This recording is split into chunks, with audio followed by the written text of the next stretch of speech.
Stop hating yourself for nothing. For a long time, my life looked stuck from the outside.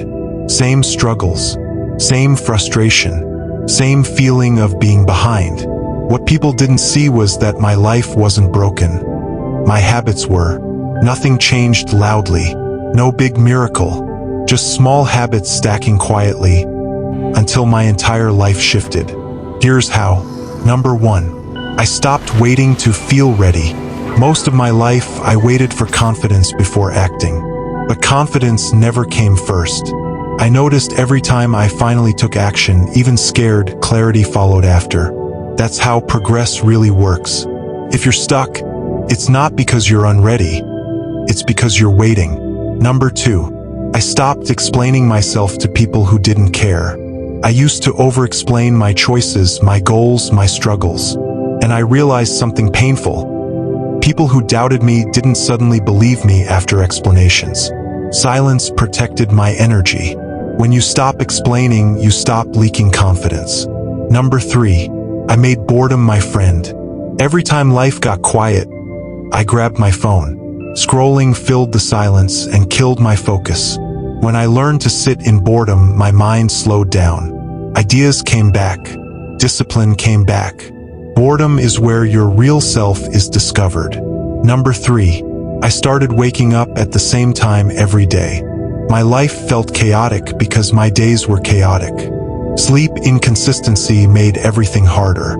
Once my wake-up time stabilized, my mood improved, my energy stabilized, and discipline felt easier. You create structure when you wake up at the same time every day. And structure creates freedom, not restriction. Number 5. I kept promises to myself, especially small ones. I noticed I trusted everyone except myself. Why? Because I broke promises to myself daily. Keeping small promises rebuilt self-respect.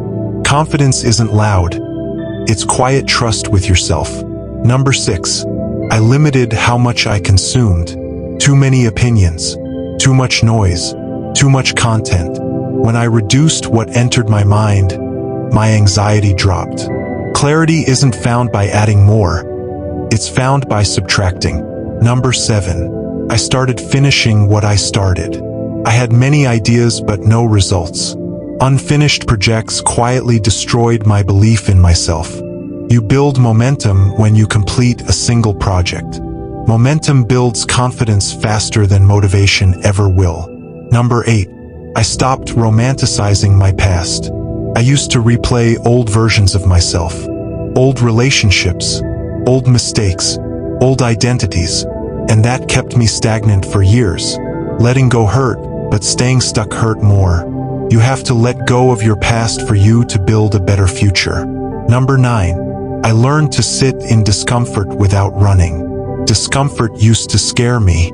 Now I see it as proof I'm expanding. Every time you avoid discomfort, you delay growth. Every time you sit with it, you become stronger. Number 10. I began doing hard things early in the day. When I delayed hard tasks, anxiety followed me all day. Doing them first gave me a psychological win. The rest of the day felt lighter because my hardest battle was already won. Number 11. I stopped telling everyone my plans. Sharing plans felt productive, but it wasn't. Silence made my goals stronger. Execution replaced validation. Protect your plans from people. Sharing your plans can lead to sabotage. Progress doesn't need applause. Number 12. I cleaned my physical environment. My messy space reflected my messy mind. Cleaning wasn't about aesthetics, it was about control. Order outside created order inside. Number 13. I learned to say no without guilt. I used to say yes out of fear of rejection, fear of missing out. Saying no protected my future self. Learn to say no without any explanation. Don't allow people to use your time as they wish. Your time is your life. Boundaries are self-respect in action. Number 14. I replaced motivation with systems. Motivation fades. Systems don't. I stopped asking how I felt and followed routines instead. That's when consistency finally appeared. Number 15. I reduced how often I complained. Complaining made me feel relieved, but weaker. Responsibility gave me power. You can't complain your way into a better life. Number 16. I stopped consuming content that made me weak. Certain content fed lust, laziness, and comparison. Changing my inputs changed my identity. What you consume shapes who you become. Number 17. I became intentional with my solitude. Being alone used to feel empty. Now it's where I reset, reflect, and realign. Solitude is where self-respect grows. Number 18. I learned to delay pleasure. Instant pleasure kept me trapped. Delaying pleasure strengthened self-control, and that spilled into money, health, and focus. Self-control is freedom. Number 19. I stopped reacting immediately. Reacting cost me peace and respect. Pausing saved relationships and mistakes. Power lives in restraint. Number 20. I measured my life in actions, not intentions. Good intentions didn't change my life. Daily actions did. Results don't care what you meant to do.